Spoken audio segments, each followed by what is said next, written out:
Hello, everyone, and welcome back to Queen Elizabeth, A Day in Her Life. In our last episode about the Queen Mother, she started meeting up with friends, and she began to do more duties. She also found a castle, and it became her place to go when she wanted to get away from it all. So let's see what she's up to today.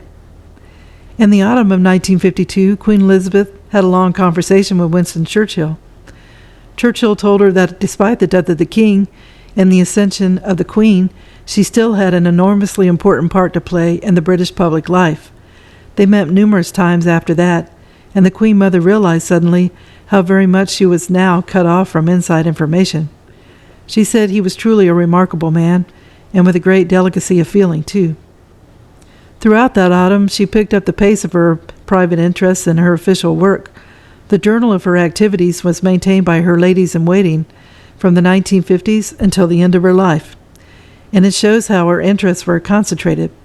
Church, army, and charities dominated her public life, and in private, music, ballet, art, and horses. Horses had become a new interest for her, and it spilled over into her choice of patronages and engagements. Many of her duties were carried out with Princess Margaret by her side. The official engagements she undertook in Scotland were a visit to the oil refinery at Grangemouth and the unveiling of the War Memorial to the commandos at Speen Bridge. She then made her regular visit to Lord Robert's workshops in Dundee and the Black Watch Memorial Home at Dun Alister, and this was an annual visit until the 1990s. In mid-October, she went back to London, but there was little let-up. In the weeks leading up to Christmas, her diary was full. There were visits to her regiments, to almshouses, to prize-giving, concerts and recitals, the theater and the ballet, the unveiling of monuments, and many official dinners. She was preoccupied and searched for a biographer for the king. It wouldn't be an easy book to write, she thought.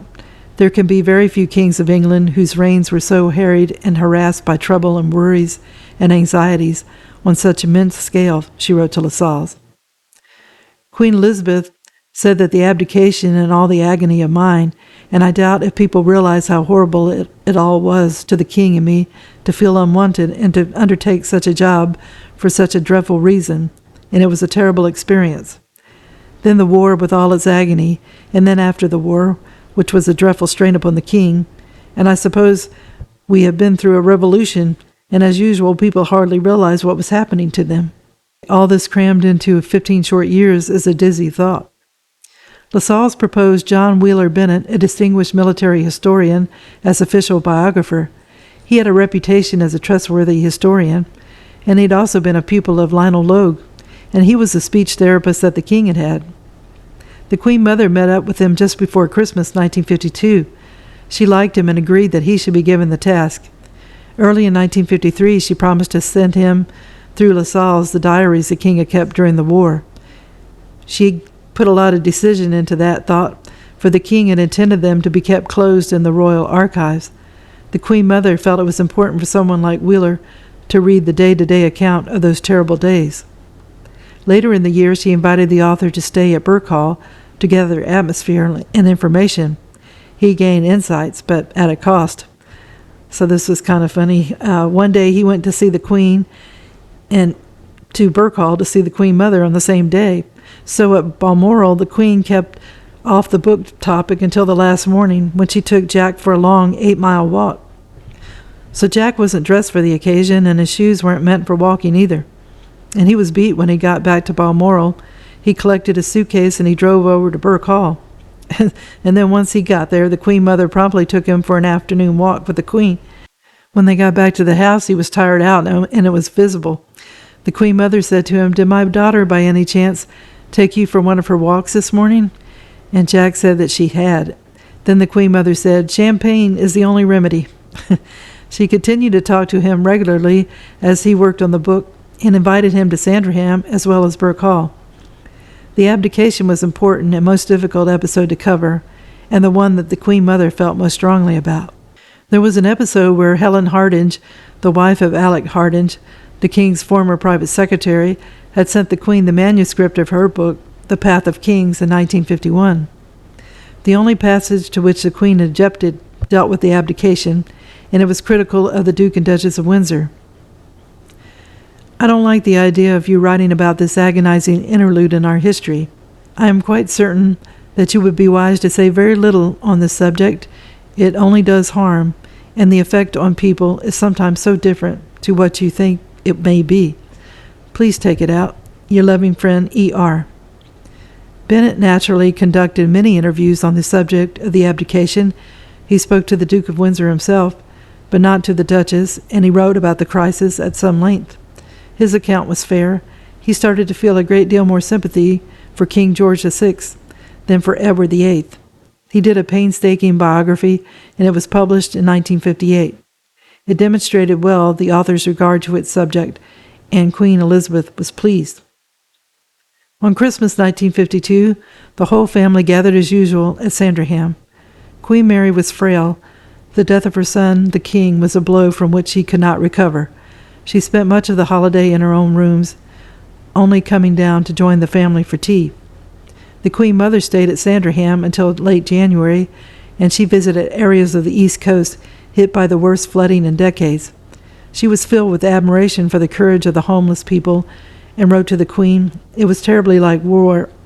It was terribly like war all over again, the same defiance, the same I don't care. And I felt quite shattered and exhausted by memories and the sad reality of the present tragedy." She returned to Royal Lodge on the first anniversary of the King's death. She took communion with Princess Margaret at Royal Chapel, and this service became an annual fixture for the rest of her life. Queen Mary at this time was near death.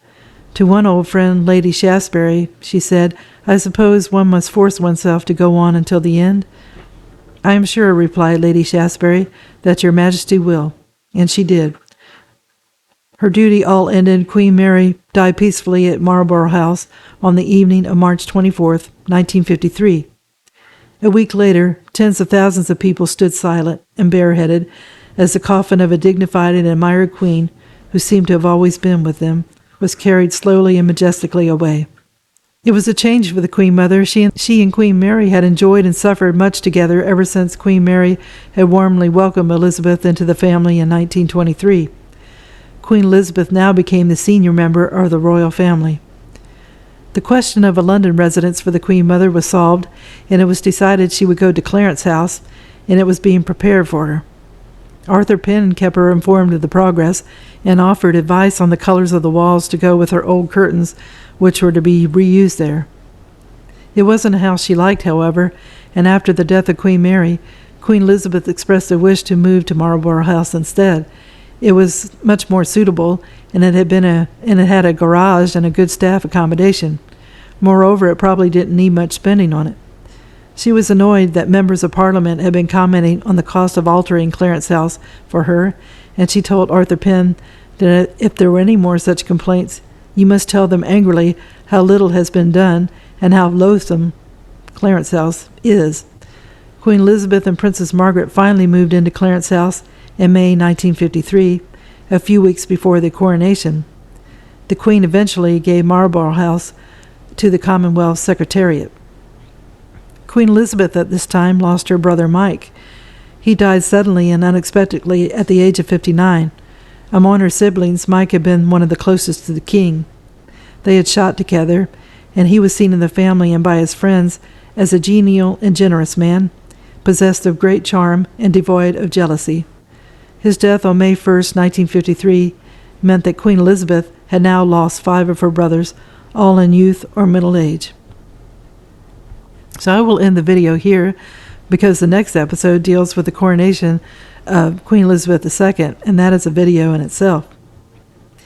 In this video, we saw that the Queen Mother met with Winston Churchill numerous times, and he encouraged her, saying that she had more life to live and was important in British public life. She got busy in her service to the country, and then she got a man named John Wheeler Bennet to write her husband, the King's biography. He absorbed a lot of material, and the Queen was pleased with the book. Queen Mary passed away, and so did the Queen Mother's brother Michael. She was becoming the senior member of the royal family. The Queen got a residence in London, and she and Princess Margaret moved into Clarence House, which had to be redone a bit. She didn't really like the place. She wanted to live at Marlborough House. I hope you enjoyed the video, and if you did, if you could give it a thumbs up, it would help to keep the channel growing. I created a list of merchandise from Amazon that I thought you might be interested in, and if you click on the link, it takes you to the Amazon page, and if you purchase anything, I get a small commission that is of no extra cost to you.